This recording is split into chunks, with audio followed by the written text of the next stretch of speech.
우리 앞뒤 좌우로 인사들 나누시겠습니다. 예수님 안에서 사랑합니다. 예수님 안에서 더더욱 사랑하시는 여러분들 되시기 바랍니다. 오늘 말씀의 제목이 뭐죠? 온전한 사랑입니다. 온전한 사랑, 또 완전한 사랑, 완전한 사랑이 우리의 심령 가운데, 우리의 영혼 가운데 온전히 이루어진 줄 믿으시기 바랍니다. 이해를 하시면서 믿으셔야 돼요. 그러면 이 온전한 사랑, 완전한 사랑이 어떻게 하나님의 그 완전한 사랑이 우리에게 이루어졌는가? 오늘 사도 요한은 아주 명확하게 하나님의 그 완벽한 사랑이 우리에게 온전히 이루어졌다라고 선언하고 있습니다. 그러면 하나님의 그 완전한 사랑, 그 완벽한 그 사랑이 나의 심령 가운데, 나의 인생 가운데 이제 어떻게 완전히 이루어졌는가, 이 부분을 주의하면서 오늘 말씀을 들으시는 그러한 은혜가 있기를 원합니다.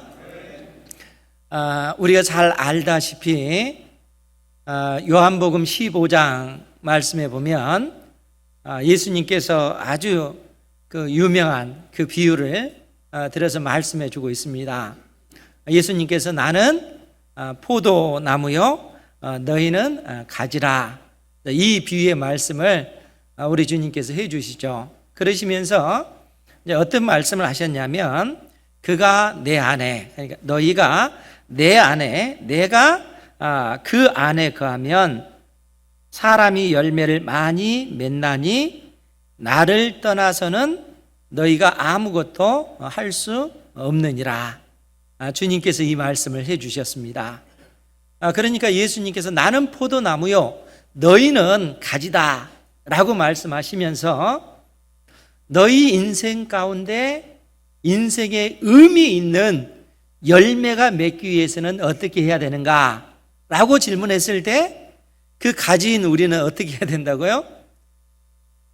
포도나무에 가지가 견고히 붙어 있으면 된다는 거예요. 주님은 포도나무요, 우리는 가지이기 때문에 가지의 역할은 포도나무에 견고히 붙어 있으면 원줄기에서 때를 따라 양분을 공급해 주므로 거기에 걸맞는 의미 있는 열매를 맺게 해 주신다는 겁니다. 그래서 예수님께서 너희들이 나를 떠나서는 결코 아무것도 할 수 없느니라, 아무 열매도 맺을 수 없느니라 라고 말씀하고 있는 것입니다. 그렇기 때문에 예수 그리스도를 믿는 사람들은 반드시 우리가 주님 안에 있어야 되고 주님이 우리 안에 있어야 될 줄 믿습니다. 근데 이게 사실 좀 막연하잖아요. 내가 주님 안에 있고 주님이 내 안에 있다라고 하는 그러한 삶이 어떤 삶인가? 그러잖아요. 나도 주님 안에서 살고 싶습니다. 우리는 그렇게 고백하잖아요. 내가 주님 안에 있고 주님이 내 안에 거하심으로써 내 인생에 의미 있는 삶의 그 열매들이 맺혀지기를 원하는데, 그렇다면 주님, 내가 주님 안에 있고 주님이 내 안에 있다라고 하는 말이 무슨 의미일까요? 이제 이런 질문을 던질 수가 있지 않겠습니까? 여러분, 우리가 주님 안에 있고요, 주님이 우리 안에 있다라고 하는 말의 의미가 뭐라고 했습니까? 그래서 지난주 우리가 13절 말씀을 봤는데 요한일서 4장 13절 말씀 같이 한번 보겠습니다. 시작. 그의 성령을 우리에게 주심으로 우리가 그 안에 거하고 그가 우리 안에 거하는 줄을 아느니라. 아멘. 우리가 그 안에, 주님 안에 거하고 주님이 우리 안에 거하시는 줄을 무엇으로 안다고요? 성령을 통해서 안다는 거예요. 그래서 지난주에도 제가 그 부분을 직역해서 말씀을 드렸잖아요. 하나님께서 우리가 그 안에 살고 그가 우리 안에 사는 증거로서 그의 성령을 우리에게 주셨느니라. 그러니까 우리가 하나님 안에 사는 것, 우리가 주님 안에 살고 주님이 내 안에 산다는 그 증거가 뭐냐면 우리 안에 하나님의 성령이 계시다는 사실을 통해서 내가 주님 안에 살고 주님이 내 안에 산다 하는 그 증거란 겁니다. 이 믿음 가운데 사시기 바랍니다. 예수 그리스도를 믿는 사람들은 하나님의 성령이 다 임했습니다. 나에게 하나님의 성령이 임했을까? 이걸 잘 느끼지 못한 사람들도 있잖아요. 그런데 하나님의 놀라운 약속은 뭐냐면 누구든지 예수 그리스도를 나의 구주로 믿는 사람들, 영접한 사람들에게는 하나님의 성령이 이미 임재해 계시다는 거예요. 내가 느끼지 못한다 할지라도, 내가 그 사실을 깨닫지 못한다 할지라도 예수님을 나의 구원자로 믿는 사람들의 마음속에는 하나님의 성령이 계신 줄 믿으시기 바랍니다. 그러면 여러분, 하나님의 성령은 어떻게 임재할까요? 하나님의 성령은 어떻게 우리 마음속에 임할까요? 그래서 사도 요한은 오늘 14절 15절에서 뭐라고 얘기를 하냐면, 오늘 본문의 말씀입니다. 아버지가 아들을 세상의 구주로 보내신 것을 우리가 보았고 또 증언하노니. 즉 사도 요한을 비롯해서 예수님의 그 제자들, 사도들이 하는 얘기가 뭐냐면 하나님 아버지께서 아들을, 그 아들 예수 그리스도를 세상의 구원자, 세상의 구원주로 보내신 것을 우리가 보았다는 거예요. 사도들이 이 땅에 예수님께서, 하나님의 아들이 우리와 똑같은 육체를 입고 이 땅에 오셔서 택한 자녀들의 모든 죄를 짊어지시고 십자가에 못 박혀 죽으셨으며 그 죽음의 권세를 깨뜨리시고 부활하신 그 모습을 사도들이 다 목격했다는 거예요. 우리가 그 증인이라는 겁니다. 우리가 그 사실을 목격했고 지금도 우리가 그것의 그 증인들이다. 지금 사도 요한이 이렇게 고백하고 있는 겁니다. 그러니까 우리가 하나님의 아들 예수 그리스도를 진짜로 두 눈으로 명확하게 목격했고 그분이 바로 하나님의 아들 되신다는 사실을 우리가 그 일의 증인이다. 이렇게 사도 요한이 지금 고백하고 있는 것입니다. 그러면서 무슨 얘기를 해주냐면 15절 말씀입니다. 우리 15절 말씀 같이 해보겠습니다. 시작. 누구든지 예수를 하나님의 아들이라 시인하면 하나님이 그의 안에 거하시고 그도 하나님 안에 거하니라. 아멘. 지금 누구든지 예수를 하나님의 아들이라 시인하면, 하나님의 아들이라 고백하면 그 얘기예요. 즉 이 말은 무슨 얘기입니까? 하나님께서 우리를 구원해 내시기 위해서 이 땅에 예수 그리스도를 보내주셨다는 거예요. 하나님의 사랑이 그렇게 나타났다는 겁니다. 여러분, 우리가 성경 하면은 성경은 구약과 신약으로 그렇게 이루어졌잖아요. 그러면 여러분, 구약은 무슨 뜻인가요?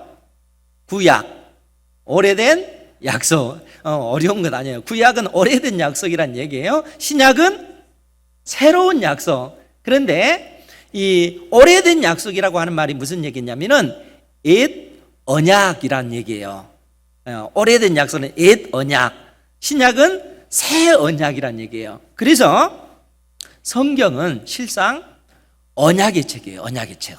성경은 언약의 책. 언약을 다른 말로 얘기하면, 우리가 알아듣기 쉽게 얘기하면 계약의 책이라는 거예요. 하나님과 하나님의 택한 백성들 사이에 계약을 맺었는데 그 계약의 책이 성경이라는 얘기입니다. 그러면 이제 왜 언약이라고 이렇게 표현하냐면, 계약은 사람과 사람 사이에 그 체결할 때 계약이라는 용어를 쓰잖아요. 그런데 하나님과 사람 사이에 계약을 체결했는데 이것을 구별하기 위해서 언약 이렇게 표현하고 있는 거예요. 그러면 하나님께서 사람과 언약을 맺을 때 하나님께서 우리에게 약속해 주신 것이 있습니다. 제가 자주 말씀을 드렸는 내용인데, 하나님께서 너희들이 나와 언약을 체결하면 너희들은 내 소유, 내 보배다. 그리고 너희들은 제사장 나라가 될 것이고 너희들은 이 세상 속에서 거룩한 백성, 세상 속에서 구별된 백성이 되도록 내가 만들 것이다. 하나님께서 이 약속을 해 주셨습니다. 그 말을 다른 표현을 하면 하나님께서 이스라엘 백성들에게 너희들은 내 자녀다. 내가 하나님 나라를 건설할 텐데 그 나라의 백성으로 나의 자녀로 너희들을 삼겠다. 하나님께서 이렇게 언약을 맺으신 겁니다. 그것도 하나님께서 생명을 걸고 이스라엘 백성들에게 그렇게 약속해 주신 거예요. 반면 이스라엘 백성들에게는 하나님께서 뭘 요구하셔요? 이스라엘 백성들도 우리가 생명을 걸고 하나님만을 사랑하고 내 이웃을 내 몸과 같이 사랑하겠습니다. 즉 하나님께서 이스라엘 백성들에게 언약법인 율법을 주셨는데 율법의 핵심 내용이 뭐냐면 하나님을 어떻게 사랑할 것인가, 이웃을 어떻게 사랑할 것인가, 그 문제를 담고 있다는 거예요. 그러니까 율법은 철저하게 어떻게 하면 우리가 하나님을 우리의 생명을 걸고 사랑할 것인가, 어떻게 하면 우리가 생명을 걸고 내 이웃을 내 몸처럼 사랑할 것인가 하는 것을 가르쳐 주신 그 말씀이 언약법인 율법의 내용이라는 거예요. 그러니까 하나님의 백성들이 하나님 앞에 우리가 생명을 걸고 하나님만을 사랑하고 내 이웃을 내 몸처럼 사랑하겠습니다. 이런 언약을 체결했다는 거예요. 그래서 언약의 두 당사자가 언약을 지켜 행해 나갈 때 이런 그 언약적 복이 택한 백성들에게 주어지는 거예요. 우리가 하나님의 자녀로서 은혜를 누리게 되고 그 안에 있는 복을 누리게 되는 겁니다. 그런데 문제는 뭡니까? 구약 성경을 통해서 우리가 명확하게 깨닫게 되는 것이 뭐냐면 사람은, 우리 인생은 하나님을 생명을 걸고 사랑할 수 없는 존재라는 거예요. 왜 그럴까요? 여러분, 하나님을 생명 걸고 사랑할 수 있을까요? 우리는 사랑할 수 있습니다.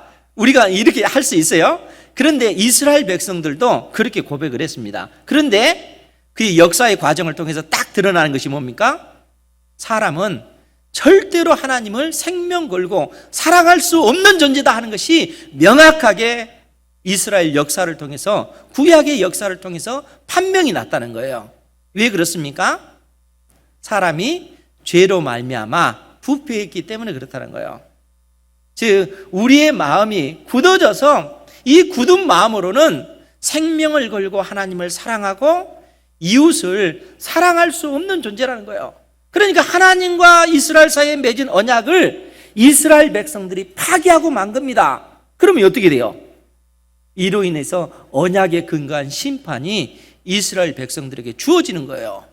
오늘날 우리식으로 표현하면 하나님과 우리 사이에 맺은 언약을 파기한 이 죄로 말미암아 언약적 심판을 우리가 받아서 영원한 멸망, 영원한 지옥으로 던져질 수밖에 없는 그런 운명 가운데 우리가 처하고 말았다는 거예요. 그것이 성경이 우리에게 말해주고 있다는 거예요. 그런데 이렇게 되면 어떻게 돼요? 하나님께서 내가 생명 걸고 너희를 내 자녀 삼으시겠다 라고 하는 이 하나님의 이 약속이 무너지는 거잖아요. 우리 때문에. 그래서 하나님께서 그러한 우리를 구원해 내시기 위해서, 하나님의 자녀 삼기 위해서 하나님께서 그의 아들 예수 그리스도를 우리와 똑같은 육체를 입고 이 땅에 태어나도록 성육신하시도록 보내신 것입니다. 그래서 예수님께서 이제는 하나님과 우리 인간을 대표한 언약의 한 당사자로서 예수님께서 우리를 대표해서 딱 쓰신 거예요. 그리고 우리가 하나님의 약속을 그 하나님과 맺은 언약을 파기한 언약적인 그 심판, 그 저주를 마땅히 우리가 받아서 영원한 지옥에 던져져야 되는데 예수님께서 우리를 대신하여 우리의 모든 죄를 대신 지시고 십자가에 못 박혀 죽으신 것입니다. 그런데 예수님은 죄가 없으신 분이시기 때문에 그 죽음의 권세, 사망 권세를 이기시고 부활하셔서 하나님의 아들로 인정되어지셨다는 거예요. 그러니까 하나님께서 그러한 예수 그리스도를 이 땅에 보내셔서 이제는 누구든지 예수님께서 나의 죄 때문에 십자가에 못 박혀 죽으신 하나님의 아들이시다 하는 사실을 믿는 자에게 하나님의 자녀가 되는 그 권세를 주셨다는 거예요. 우리가 이 은혜를 누린 줄 믿으시기 바랍니다. 그러니까 하나님의 그 완전한 사랑이 예수 그리스도를 통해서 오늘 우리에게 이루어진 거예요. 우리가 예수 그리스도를 믿을 때, 여러분들이 예수 그리스도를 나의 구주로 영접할 때 하나님의 완벽한 그 사랑이 여러분들 심령 가운데 이루어진 줄 믿으시기 바랍니다. 예수님을 믿는 사람들은 우리가 하나님 안에 살고 하나님이 내 안에 사는 이 삶을 이미 살고 있다는 거예요. 예수 그리스도를 나의 구주로 영접한 사람에게는 하나님의 성령이 이미 우리 가운데 임재하셨다는 거예요. 그래서 하나님의 성령이 있는 사람, 하나님의 성령 안에 사는 사람들은 하나님의 그 완벽한 그 사랑을 누리는 그러한 삶을 살아간다는 거예요. 그런데 문제는 뭐냐면 우리가 이러한 어떤 의식이 하나님의 말씀을 깨닫는 부분이 빈약하니까 이 진리 안에서 하나님께서 주시는 그 사랑을 온전히 만끽하면서 누리지 못하며 살 때가 너무 많다는 거예요. 사랑하는 성도 여러분, 하나님의 성령이 우리 안에 계시면 우리에게 어떤 일이 벌어질까요? 하나님의 성령이 우리 안에 이미 이루어졌는데, 임하셨는데 내 안에 계신 성령으로 말미암아 우리의 삶이 어떻게 바뀌어질까요? 이미 에스겔 선지자가 아주 우리에게 그 사실에 대해서 명확하게 말씀해 주고 있습니다. 에스겔서 36장, 우리가 자주 봤던 말씀인데 우리 함께 찾아보도록 하겠습니다. 에스겔서 36장 26절에서 27절에 있는 말씀이에요. 구약 성경 1208페이지에 있습니다. 1208페이지. 거기에 보면 제가 읽어드릴게요. 에스겔서 36장 26절 27절. 거기에 보면 또 새 영을 너희 속에 두고 새 마음을 너희에게 주되, 즉 하나님의 성령이 임하게 될 때, 우리가 예수 그리스도를 믿게 될 때 어떤 일이 벌어지냐면 예수 그리스도를 믿음으로 말미암아 새 영을 너희 속에 두겠다라고 말씀하는 겁니다. 여기서 새 영은 어떤 영이냐면 깨끗해진 내 영을 얘기하는 거예요. 그러니까 새 영은 이전엔 부정한 하나님 앞에 죄로 말미암아 멸망당한 영혼이었다면 이제 예수 그리스도를 믿음으로 말미암아 깨끗해진 내 영, 구원받은 내 영, 하나님께서 의롭다 해주시는 그 내 영을 얘기하는 거예요. 의롭다 해주신 그 새 영을 너희 속에 두고 새 마음을 너희에게 주되, 우리에게 새로운 마음을 주시겠다는 거예요. 이 새 마음으로 인해서 너희 육신에서 굳은 마음을 제거하고 부드러운 마음을 줄 것이며, 이 굳은 마음이 문제라는 거야. 이 굳은 마음 때문에 우리가 생명을 걸고 하나님을 사랑할 수 없는 존재였는데 우리 안에 계신 하나님의 성령께서 이 굳은 마음을 제거하시고 부드러운 마음을 갖게 하시고 하나님을 사랑할 수 있는 존재로 하나님께서 만드셨다는 거예요. 예수 그리스도를 믿음으로 말미암아 우리가 의롭게 되어졌을 때 우리 속에 있는 이 굳은 마음이 제거되어진다는 겁니다. 뿐만 아니라 우리가 하나님의 자녀다, 의롭게 된 자녀다 라고 하는 그 보증으로 27절 말씀에 보면 또 내 영을 너희 속에 두고, 여기서 내 영은 성령 하나님을 얘기해요. 그러니까 성령 하나님을 너희 속에 두어 너희로, 여기서 잘 보셔야 돼요. 너희로 내 율례를 행하게 하리니, 하나님의 율법을 행하는 주체가 누굽니까? 내 안에 계신 성령이라는 거예요. 성령 하나님께서 우리로 하여금 하나님을 사랑하도록 만드시겠다라고 얘기하는 거예요. 그러면서 동시에 뭐라고 얘기합니까? 너희가 내 규례를 지켜 행해야 된다라고 얘기하는 거예요. 내 안에 계신 하나님의 성령께서 우리로 하여금 하나님을 사랑할 수 있도록 만들어 주실 뿐만 아니라 너희들이 이 진리를 깨닫고 너희들도 적극적으로 하나님 앞에 뜻을 구하고 사랑하기 위해서 힘써야 된다. 너희 생명을 걸고 하나님을 사랑하고 내 이웃을 사랑하기 위해서 힘써야 된다라고 이렇게 가르치고 있다는 거예요. 그러니까 이미 에스겔 선지자를 통해서 하나님께서는 우리에게 말씀해 주시기를 장차 이 땅에 오실 예수 그리스도를 믿는 자에게, 그 믿는 자에게 하나님께서 의롭다 해주시고 하나님의 자녀가 되는 그러한 권세를 주실 뿐만 아니라 하나님의 성령을 그 속에 부어주셔서 성령 안에서 우리가 하나님을 사랑할 수 있고 이웃을 사랑할 수 있는 존재로 우리를 만들어 주시겠다, 이렇게 약속해 주고 계시다는 겁니다. 사랑하는 성도 여러분, 하나님을 사랑하시고 이웃을 내 몸처럼 사랑하시는 여러분들 되시기 바랍니다. 근데 이 사랑이 늘상 말씀을 드리지만 쉽지 않잖아요. 가까운 사람, 나를 좋아하는 사람은 우리가 사랑할 수 있지만 나를 미워하는 사람, 나를 힘들게 하는 사람은 정말 사랑하기 어렵잖아요. 그런데 하나님께서 뭐라고 얘기해요? 그 사람도 사랑할 수 있다라고 얘기해요. 어떻게 해요? 하나님의 약속을 붙잡고, 하나님, 내가 이 사람을 위해서 너무나 힘듭니다. 하나님, 이 사람과의 그 관계가 회복되기를 원합니다. 하나님 앞에 눈물로 기도하고 은혜를 구할 때 어떤 일이 벌어져요? 하나님께서 주변의 환경을, 그 사람의 마음을 만져주시는 거예요. 그리고 어느 순간에 그처럼 미워했던 그 사람이 내 마음이 바뀌어서 그 사람이 불쌍히 여기게 되고 그 사람을 위해서 눈물로 기도하게 되고 그 사람을 품을 수 있는 그러한 사람으로 내가 변모한다는 거예요. 왜냐하면 내 안에 하나님의 성령이 계시기 때문에 그렇다는 거예요. 하나님의 성령이 나를 그처럼 바꾸셔서 하나님을 사랑하고 내 이웃을 사랑할 수 있는 그러한 사람으로 만드신다는 거예요. 이러한 삶을 살아가시기 바랍니다.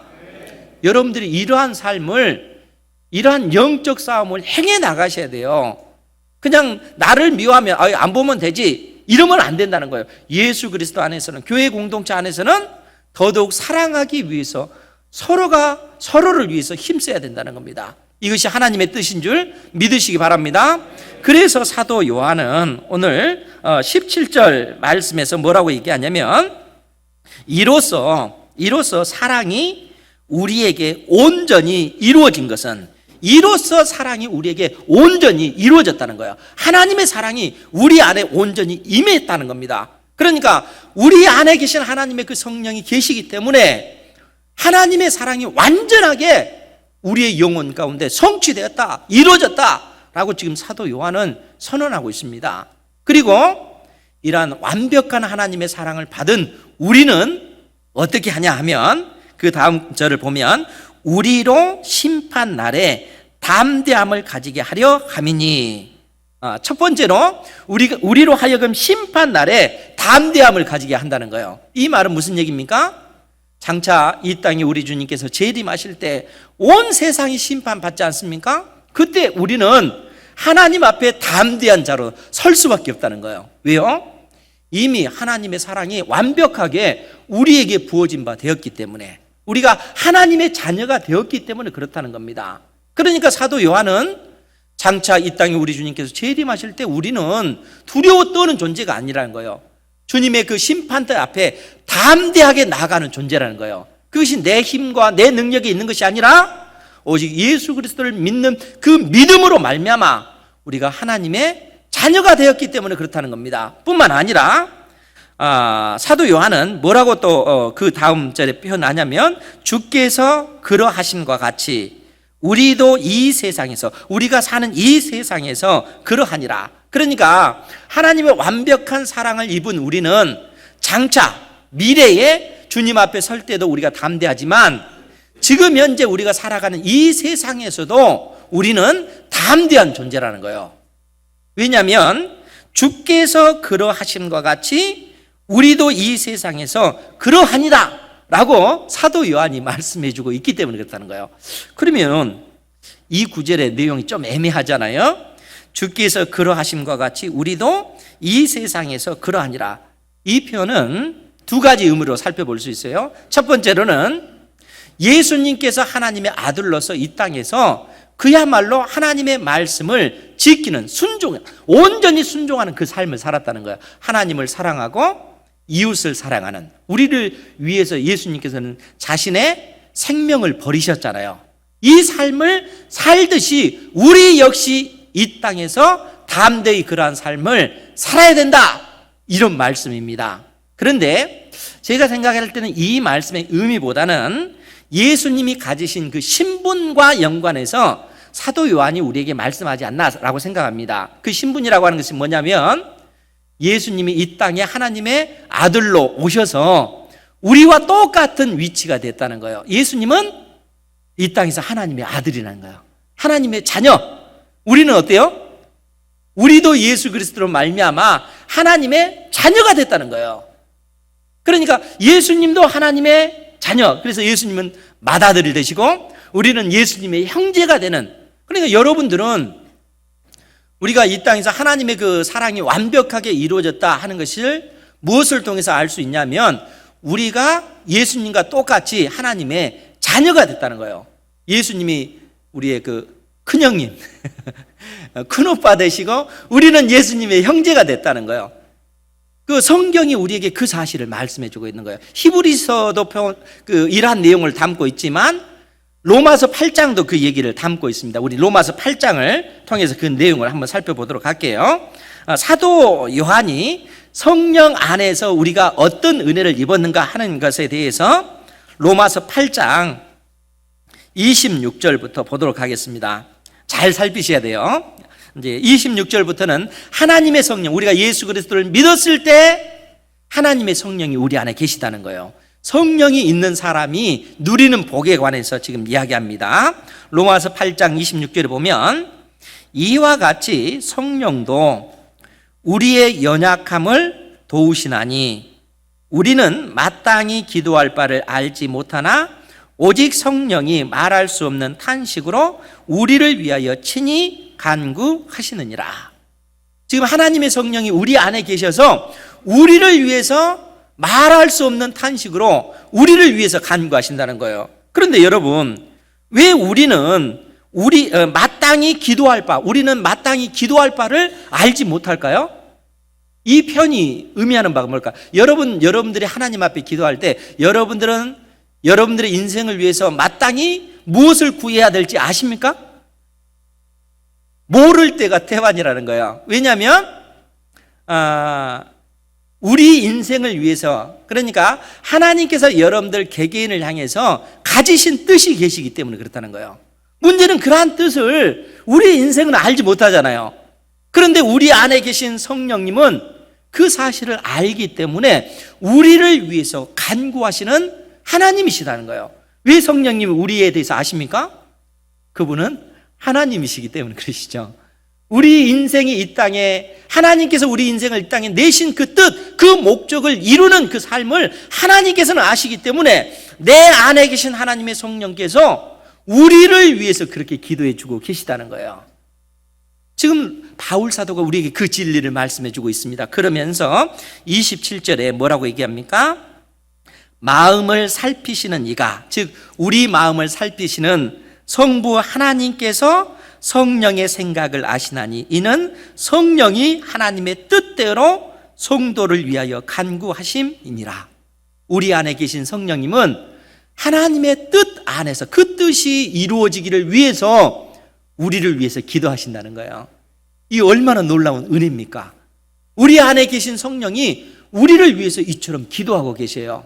사랑하는 성도 여러분, 그러니까 여러분들은 혼자가 아닙니다. 하나님께서 여러분들과 함께 계세요.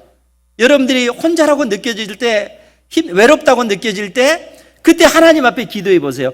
기도하면 하나님께서 하나하나 여러분들의 인생을 바꿔주신다는 거예요. 어제 이 얘기하기가 좀 그런데 얘기하겠습니다. 우리 교회 등록한 청년은 아니고 다른 교회 청년 그 자매와 동생인 우리 동생과 같이 점심을 먹었거든요. 그래서 이제 그 자매가 동생이 우리 교회에 등록해서 너무 신앙생활 잘하니까 너무 감사하다고 꼭 밥을 사주겠다고 몇 달 전부터 얘기를 해서 어제 이제 점심을 먹었어요. 근데 이 자매가 어떤 얘기를 하냐면 올해 나이 30이 되니까 갑자기 그 두려운 생각이 들었다는 거예요. 시집도 가야 되는데 시집도 가야 되고 그런데 미래에 대한 어떤 불안감, 두려움이 엄습하더라는 거예요. 그래서 그 문제로 해서 시집도 가야 되고 또 외롭고 미래에 대한 어떤 그런 두려운 마음이 생길 때 하나님 앞에 기도했을 때 하나님께서 이 자매에게 그 마음속에 말씀하시다는 거야. 두려워하지 말아라. 내가 너와 함께한다. 하나님께서 위로해 주시다는 거예요. 그래서 하나님께서 나와 함께 하시고 하나님께서 나와 동행하시기 때문에 이 자매가 그로 인해서 엄청난 힘을 얻은 거예요. 그러더니 올 들어서 여기저기서 남자친구를 소개해 주겠다는 얘기들이 막 하더라는 거예요. 저도 그 얘기를 가지고 그 자매에게 형제 사귀지 않는 형제가 있으면 내가 소개해 줄게, 이 얘기를 하려고 한 거였거든요. 그런데 이러한 어떤 얘기들을 통해서 이 자매가 무엇을 깨닫냐면 하나님께서 그 기도를 들으시고 여러 사람들을 통해서 이 자매를 위로해 주시는 거예요. 네가 혼자가 아니다. 하나님께서 함께 하시는 그 은혜를 이 자매가 누리는 거예요. 사랑하는 성도 여러분, 우리 안에 계신 하나님의 성령께서 우리가 하나님 앞에 기도하면 이런 은혜를 베풀어 주신 줄 믿으시기 바랍니다. 우리가 외로운 존재가 아니라는 거예요. 힘든 존재가 아니고 하나님께서 말할 수 없는 탄식으로 끊임없이 우리를 위해서 기도하시는 분이시다는 거예요. 그렇기 때문에 사도 바울은 오늘 28절 29절에서 뭐라고 얘기냐면 우리가 알거니와 하나님을 사랑하는 자 곧 그의 뜻대로 부르심을 입은 자들에게는 모든 것이 합력하여 선을 이루느니라. 모든 것이 합력하여 결국 하나님께서는 선을 이루도록 만드시는 분이시다는 거예요. 서로 여러분들의 인생이 여러분들의 실수로 인해서 인생에 어떤 어려움이 생기면요, 그 어려움을 하나님께서는 오히려 이용하신다는 거예요. 그 어려움, 그 상황을 이용하셔서 오히려 선을 이루시는 하나님. 그러니까 우리가 망할 수가 있겠어요?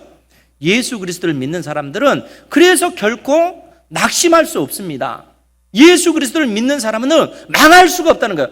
우리가 실수로 실패하는 그것까지도 하나님께서는 오히려 선하게 사용하셔서 선을 이루시는 분이시기 때문에 그렇다는 것이죠. 그렇기 때문에 사도 바울이 29절, 우리 29절 말씀 같이 한번 볼게요. 시작. 하나님이 미리 아신 자들을 또한 그 아들의 형상을 본받게 하기 위하여 미리 정하셨으니 이는 그로 많은 형제 중에서 맏아들이 되게 하려 하심이라. 아멘. 하나님이 미리 아신 자들, 즉 선택, 구원하기로 작정된 우리를 향해서 미리 아신 자들을 또한 그의 아들의 형상을 본받게 하기 위해서, 그 아들 예수 그리스도의 형상을 본받게 하기 위해서 미리 우리를 정하셨으니 이는 그로, 즉 예수 그리스도로 많은 형제 중에서 맏아들이 되게 하셨다는 거예요. 예수님이 하나님의 맏아들 되시고 우리는 뭐라고요? 예수님의 형제가 됐다는 거예요. 예수님이 우리의 큰형님 되시고 예수님이 큰오빠가 되는 이런 관계가 됐다는 거예요. 무슨 얘기입니까? 여러분들이 하나님의 자녀가 됐다는 거예요.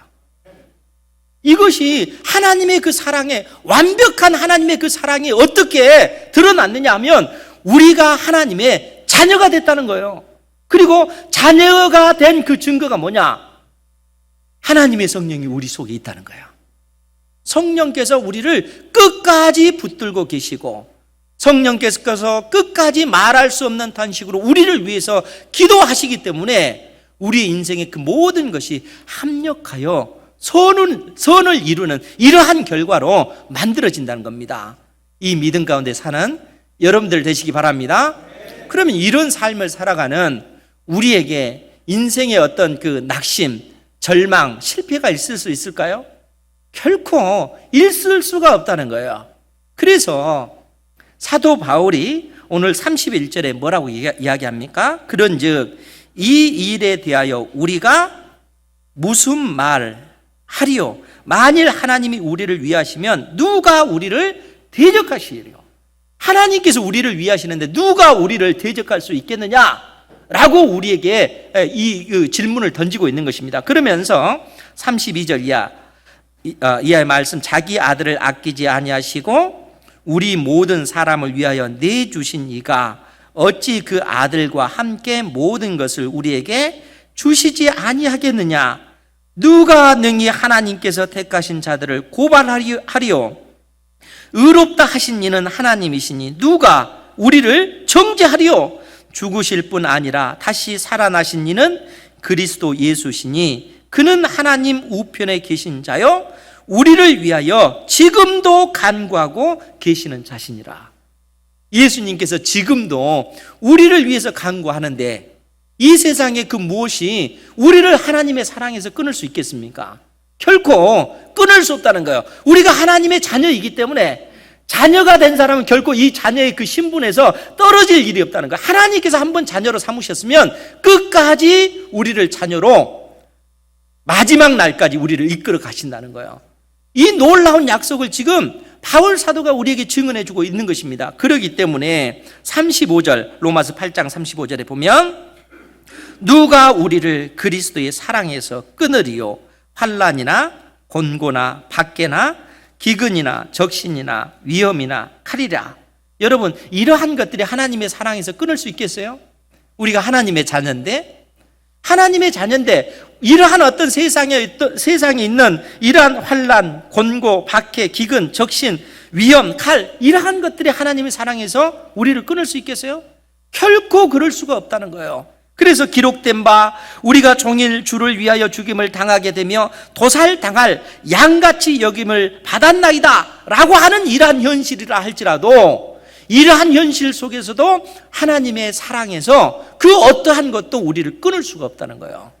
우리가 당장 이 땅에서 순교당하는 그러한 어떤 그 고통스러운 상황 가운데 처한다 할지라도 하나님의 그 큰 사랑에서 우리를 끊을 수가 없다는 거예요. 이 놀라운 약속을 지금 해주시는 거예요. 그렇기 때문에 우리가 이 땅에서 어떻게 살 수 있겠어요? 그러한 환난, 그러한 곤고가 있다 할지라도 그러기 때문에 37절에 있는 표현대로 그러나 이 모든 일에 우리를 사랑하시는 이로 말미암아 우리가 넉넉히 이기느니라. 내가 확신하노니 사망이나 생명이나 천사들이나 권세자들이나 현재 일이나 장래 일이나 능력이나 높음이나 깊음이나 다른 어떤 피조물이라도 우리를 우리 주 그리스도 예수 안에 있는 하나님의 사랑에서 끊을 수 없으리라. 이 놀라운 사랑이, 이 완전한 사랑, 이 온전한 사랑이 이미 우리에게 주어졌다는 겁니다. 사도 요한이 이 사실을 우리에게 증언하고 있는 거예요. 그렇기 때문에 오늘 본문의 말씀 18절 말씀을 보면 요한일서 4장 18절 말씀에 보면 사랑 안에 두려움이 없고 온전한 사랑이 두려움을 내쫓나니 두려움에는 형벌이 있습니다. 두려워하는 자는 사랑 안에서 온전히 이루지 못하였느니라. 하나님의 온전한 사랑, 하나님의 완벽한 그 사랑이 있는 자는 두려움에 그의 영혼이 함몰될 수 있겠어요? 결코 그럴 수 없습니다. 왜냐하면 하나님의 그 사랑이 우리를 견고히 붙잡고 계시고, 여러분 하나님의 아들 예수 그리스도를 이 땅에 보내셔서 십자가의 어떤 그 저주를 받게까지 그 만드신 하나님의 그 사랑이 우리에게 있잖아요. 하나님께서 이처럼 우리를 사랑하셨다는 거예요. 하나님의 완벽한 사랑, 온전한 사랑이 이미 우리에게 주어진 것이라는 겁니다. 그것이 하나님의 놀라운 사랑이라는 겁니다. 이 사랑 가운데 우리가 살아가는 줄 믿으시기 바랍니다. 여러분, 우리가 이 완벽한 하나님의 사랑을 품고 살아가는 존재예요. 그리고 이러한 사실을 우리 안에 계신 하나님의 성령이 증언해 주고 계시다는 겁니다. 그러면은 이러한 사랑을 받은 우리가 어떻게 살아가야 하겠는가 하는 거예요. 지금 하나님께서 우리에게 성령을 보내주시고 우리로 하여금 하나님을 사랑할 수 있도록 만들어 주겠다라고 말씀해 주셨습니다. 동시에 너희도 하나님께서 주신 율례를 지켜 행할지니라 이렇게 말씀하시잖아요. 그러니까 우리가 이 진리를 깨닫고 이제 우리가 예수고 힘써야 되는 것이 뭡니까? 내 생명을 걸고 하나님을 사랑하는 겁니다. 그런데 우리가 생명을 걸고 하나님을 사랑하는 그 방법이 뭘까요? 사도 요한은 오늘 19절 20절 말씀에 뭐라고 얘기를 하냐면 우리가 사랑함은 그가 먼저 우리를 사랑하셨습니다. 사랑의 그 근원은 우리에게 나온 것이 아니고 하나님에게서 나오는 거예요. 하나님은 사랑이시기 때문에, 사랑이신 하나님이 우리 안에 계시기 때문에 이제는 우리가 사랑할 수 있는 존재가 된 거예요. 우리 안에 계신 하나님의 성령에 힘입어서 이제는 우리가 사랑할 수 있는 존재로 하나님께서 우리를 만드셨다는 거예요. 구원받은 자녀니까, 우리가 영원한 생명을 가진 존재니까 사랑할 수 있는 존재가 됐다는 거예요. 그래서 우리는 생명을 걸고 하나님을 사랑할 수 있습니다. 그러면 어떻게 하나님을 사랑하는가? 20절 말씀 우리 같이 보죠. 시작. 누구든지 하나님을 사랑하노라 하고 그 형제를 미워하면 이는 거짓말하는 자니 보는 바 그 형제를 사랑하지 아니하는 자는 보지 못하는 바 하나님을 사랑할 수 없느니라. 아멘. 어떻게 우리가 생명을 걸고 하나님을 사랑할 수 있는가라고 했을 때, 하나님을 사랑하노라 하고 그 형제를 미워하면 이는 거짓말하는 자니 보는 바 그 형제를 사랑하지 아니하는 자는 보지 못하는 바 하나님을 사랑할 수 없다라고 얘기합니다. 여러분, 하나님 사랑과 이웃 사랑은 뗄래야 뗄 수 있는 것이 아니란 얘기예요. 결국 하나님 사랑, 이웃 사랑은 하나로 연결되어 있다는 거예요. 하나님께서 우리에게 이 말씀을 해주고 계십니다. 하나님께서 언약법, 율법을 주실 때 율법의 강령이 뭐라고요? 하나님을 사랑하고 내 이웃을 사랑하는 거. 우리가 생명을 걸고 하나님 사랑, 이웃 사랑, 모든 율법이 결국 어떻게 우리가 하나님을 사랑할 것인가, 어떻게 우리가 이웃을 생명을 걸고 사랑할 것인가, 그 내용을 하나님의 율법은 담고 있다는 거예요. 하나님의 말씀 자체가 어떻게 하나님을 사랑할 것인가, 어떻게 이웃을 내 몸처럼 사랑할 것인가, 이 내용을 담고 있다는 겁니다. 그러니까 내 안에 계신 하나님의 성령을 의지해서 이제는 우리는 구원받은 하나님의 자녀이기 때문에 이 땅에서 어떻게 해야 된다고요? 적극적으로 내 형제를 내 몸처럼 사랑하는 이 영적 싸움을 행해 나가야 된다는 겁니다. 이러한 영적 싸움을 행해 나가시는 여러분들 되시기 바랍니다. 형제를 사랑하는 거 쉽지 않습니다. 가까운 사람도 사랑하기 어려운데 더더구나 형제들 가운데 예수 그리스도를 믿는 사람들 중에 나를 원수처럼 대하는 사람들도 있잖아요. 그런 사람들을 어떻게 사랑해요? 사랑하라라고 말씀하는 거예요. 왜요? 하나님의 사랑이 이미 우리에게는 완벽하게 주어진 것이고 하나님의 사랑이 내 속에 있기 때문에 우리는 사랑해야 된다는 거예요. 그래서 사도 요한은 21절에 우리가 이 계명을 주께 받았나니 하나님을 사랑하는 자는 또한 그 형제를 사랑할지니라 명령하고 있는 겁니다. 적극적으로 우리가 이 계명을 주님께로부터 받았다는 겁니다. 하나님을 사랑하는 자는 또한 그 형제를 사랑하느니라. 내 원수를 내 몸과 같이 사랑하라, 이렇게 말씀하고 있는 거예요. 사랑하는 성도 여러분, 여러분들은 어떤 사람들입니까? 여러분들 안에 성령 하나님이 계십니까? 성령의 사람들이십니까? 그러면 하나님의 성령이 계시면 여러분들은 정말 하나님의 성령이 계신 사람답게 이 땅에서 믿음의 사람, 하나님의 사람, 정말 좋은 사람이 되시기를 주님의 이름으로 축원드립니다. 정말 좋은 사람이 돼야 돼요. 여러분들이 내가 좋은 사람인지 아닌지 무엇을 통해서 알 수 있냐면, 형제 자매들이 나에게 가까이 그냥 허물 없이 친근하게 다가오는가, 아니면 나에게 가까이 다가오지 않는가, 그것을 통해서 알 수 있어요.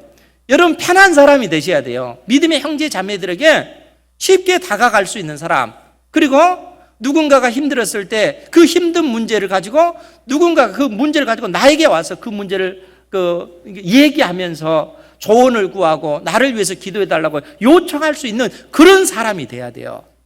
그 사람이 하나님의 사람 아니겠습니까?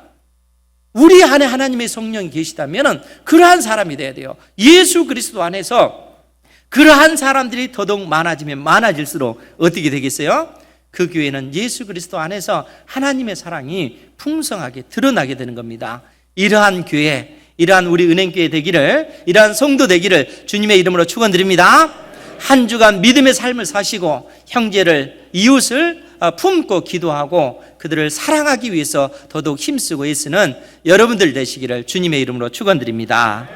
기도하겠습니다. 거룩하신 아버지,